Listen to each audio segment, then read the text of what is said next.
Nii ja tervist jälle kõigile. Tänast videot siis, nagu näha, alustan siit auto kõrvalistmelt ja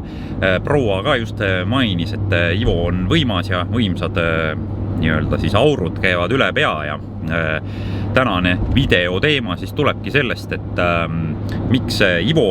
eriti enam alkoholi ei võta. Et ja noh, dieedi ajal veel üldse kohe ei taha, et praegu ongi niimoodi, et mina siis pole alkoholi puutunud põhimõtteliselt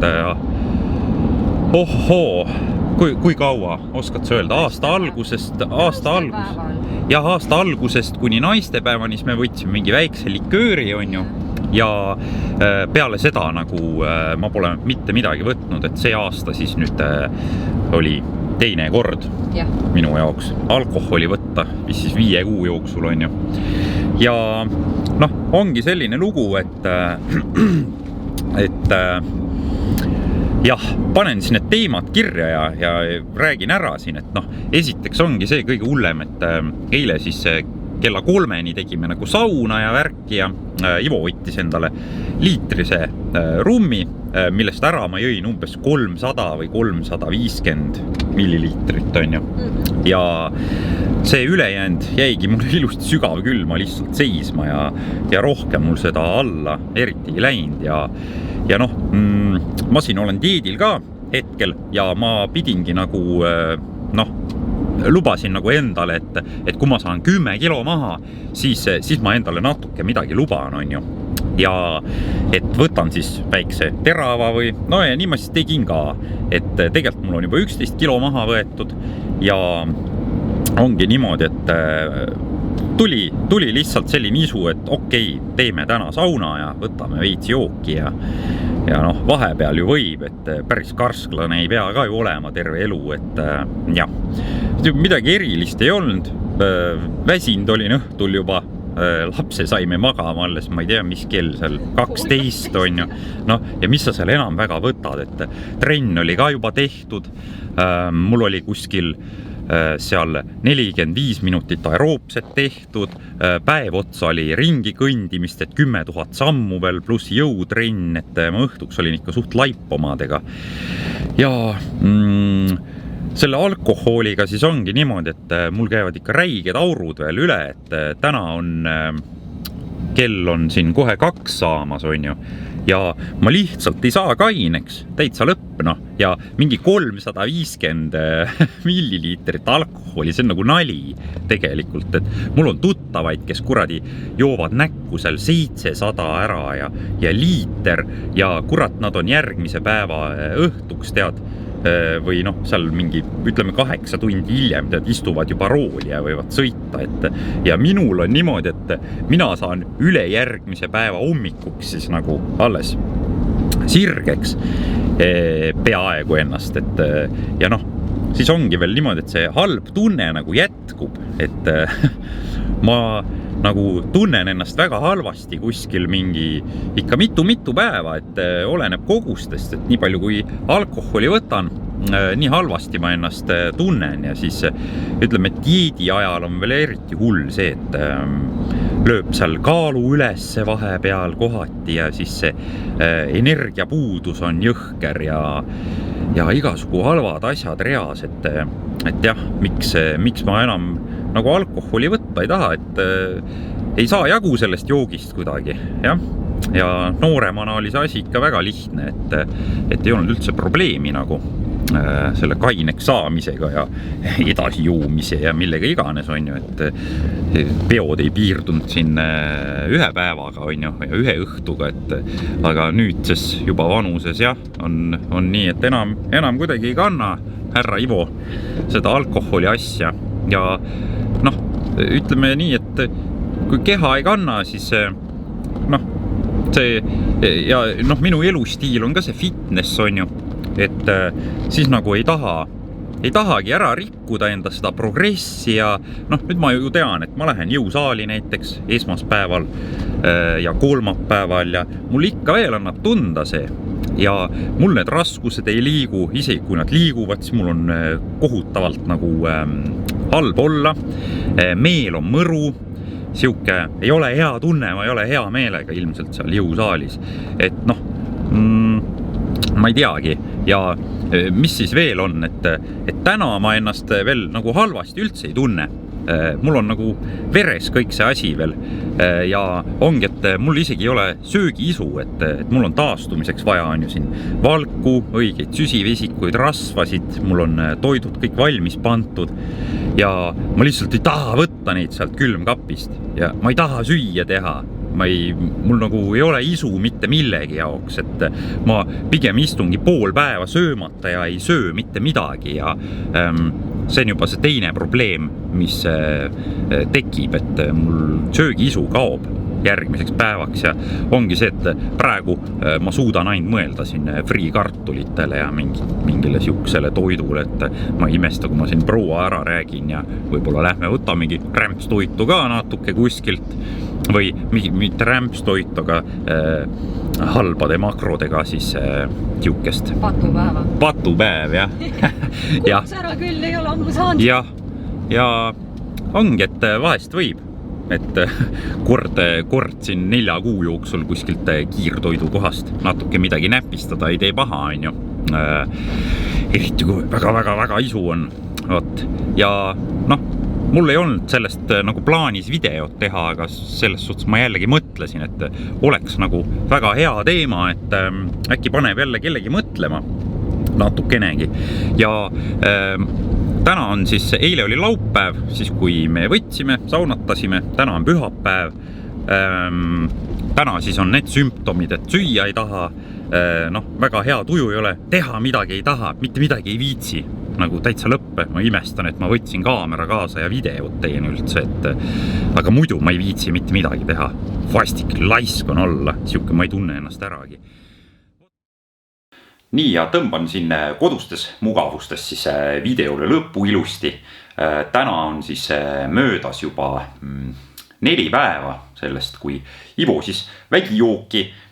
tarvitas ja karv läikis ja silmad särasid ja kõik jutud ja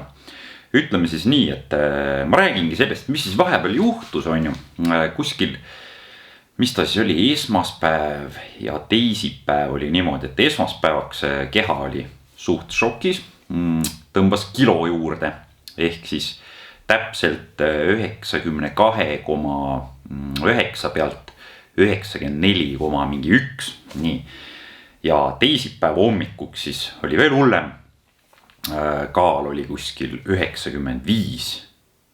midagi 1 vist oligi või 2. Ja jube kõht oli punni sees ja kuradi täitsa lõpp, et siuke räige efekt oli sellest algsist nagu minu kehale siis, et väga vastik, ebamugav selline tunne, et ma ei tea, kuidas seda kirjeldada, et jah. Ja üldiselt selline halb tunne nagu, et hommikul pole energiat, trennis pole energiat, et selline tahte jõupuudus nagu on, et ja mul peale alkoholi joomist on see nagu mitu päeva jutti, et just selle väga halva enesetunde pärast ja siis selle kaalu kõikumise pärast, mul on alati see, et lööb kaalu räigelt üles ja siis tuleb nagu kolinaga alla tagasi, et juua on tore alkoholi, see tunne on tore, energiat on palju, eriti kui Ivo teravat võtab ja jutt jookseb ja oi jummal, et kõik on äge, kõik on lahe, et eks ma ikka mingi sünnipäevadel ja asjadel ja võib-olla vana aasta õhtul ikka paar snapsi teen ja värki ja et samas on nagu tore igatepidi, aga just need järeltõuked nii-öelda või kuidas neid nimetada, et need minul on igastahes väga karmid, et ja ütleme nii, et see keha võib-olla siis on harjunud keha ja meel selle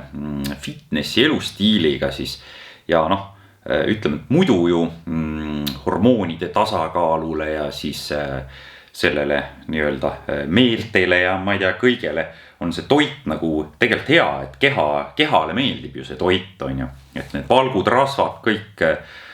on ju hea kraam ja võib-olla ongi niimoodi, et ma olen harjunud selle enesetundega, mis siis tuleb peale trenni, mis ma saan sellest toidust ja ma olengi harjunud tiksuma siis läbi elu selle suhteliselt hea enesetundega ikkagi. ja ongi, et kui mingit alkoholi sinna natuke vahele tõmmata ja ära rikkuda see nii-öelda keha tasakaal, siis võib-olla sellepärast ongi see tunne nii halb, et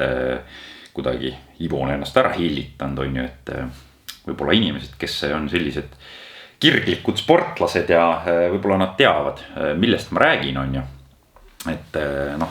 inimesed, kes sporti ei tee, mõtlevadki, et sa niisama jonnid, et sa oled siuke kusik vend lihtsalt, ja nii ongi. Vot, ja täna on siis neljapäev ja võib öelda, et mul on see hea enesetunne tagasi, mul on energiat, ma tahan juba trenni minna ja kõik need raskused ära tõsta, aga eile näiteks mul seda tunnet üldse ei olnud. Vot, et võtab siis päris tükk aega minul, et keha sinna ilusti tasakaalu tagasi jõuaks ja see hea tunne ja kõik see energia ja kõik jälle taastuks, on ju. Ja ma ei teagi, võib-olla mõnel ongi küsimus nagu, et miks sellist videot üldse teha, et täiesti mõttetu teema või midagi või. Aga ma ei tea, minu arust nagu huvitav, et ütleme nii, et ma olen kuulnud sellist ütlust ühe sportlase suust siis, et need spordimehed on need kõige hullemad joodikud raisk, et kui peoks läheb, siis pannaks nii, et maa on must, et võib-olla tõesti mõned spordimehed panevad seal ikka äärmuslikult, et jah.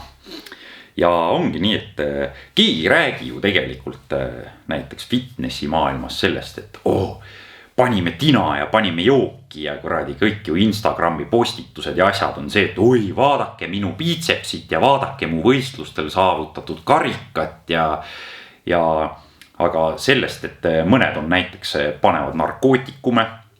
mõned isegi müüvad narkootikume, ma ei mõtle nagu steroide, aga konkreetselt ikka suitsetatakse kanepit, pannakse mingid pulbrid seal ninna, et oleme ausad, siis on veel valuvaigistid, mis on põhimõtteliselt opiaadid nagu, mis annavad ka ikka päris hea litaka pähe, on ju, ma olen ise rääkinud ühe inimesega, kes ütleski, et ta on sõltuvuses nendest valuvaigistitest, ma ei tea, kus ta neid sai, eks neid ikka liigub ja värk ja ta ütleski, et ma ei võta neid valu pärast, et ma võtangi neid selle pärast, et see annab mulle hea tunde. Vot ma nimesid ega midagi ei nimeta, aga see oli siin samas Eestis, on ju, ja kimpus see kutt nendega oli sellel ajal, ma loodan, et ta on nendest jagu saanud. Vot, et kulturistid, bikiini fitnessistid, värgid-särgid, kõik on tavainimesed tegelikult. Liigub samamoodi kulturismi maailmas kuradi alkohol, narkootikumid, kõik asjad ja ütleme, et seal kulturismi maailmas on ka neid või fitnessi maailmas on ka neid nõrga iseloomuga inimesi, kes langevad nende asjade küüsi väga lihtsasti ja kellel on väga suured probleemid sellega. Ja kas keegi nüüd mind usub või mitte, vahet ei ole, et kui natuke uurida seal internetis ja värki, siis leiate isegi, et tõsi see asi on ju. Vot ja mingites videodes, mida ma siin olen näiteks jälginud, mingi RX Muscle ja mis siin teevad neid videosid, seal ikka päris ausad vennad vahepeal satuvad rääkima. Ja räägin siis sellise väikse loo veel, et kui mina sattusin Eesti meistri- või karikavõistlustele kulturismis ja fitnessis, siis oligi nii, et sattusin tuntumate poistega juba ja kogemusega mehedise sõnaga. Sattusin nendega seal lava taha ja vaatasin siis, et mis hakkab toimuma. Täitsa lõppe, korjati konjak välja ja hakati seda panema. Mõtlesin, hea küll, olin kuulnud jah, et aitab selle vaskulaarsusele kaasa seal või midagi, aga ma ei arvanud, et see konnipudel seal tühjaks tehakse kuradi pooleldi enne lavale minekut ja päeva lõpuks oli see täitsa läinud ja egas midagi, see ei olnud ainuke pudel. Tuli see teine ka kuskilt veel välja, neid oli seal 2 tükki vähemalt põrandal siis, kui võistlused läbi said ja ma suht imestusega nagu vaatasin, et ossa raiske. Et niimoodi siis ja ei olnud midagi, näed, kuttidel olid ikka värdjalt head vormid ja Eesti meistrid ja mis sealt lõpuks on ju tulid või karikavõitjad ja et jah. ei ole midagi, et need sportlased on nii puhtad ja üldse ei joo ja kõik jutud ja võib-olla seda juttu räägitakse seal sotsiaalmeedias ja noh, ikka valesid liigub väga palju igal pool. Vot, aga ma ei venita rohkem seda videot siis, et saigi nagu ära räägitud, et miks mina väga juua ei taha ja kuidas minu kehale see alkohol näiteks mõjub. Vot. Ja aitab küll, on ju, et tore, et vaatasite, subscribe'i võib panna, like'i võib panna, jagada võib alati, üldse ei ole kahju. Ja nii ongi järgmises videos, juba näeme, tšau!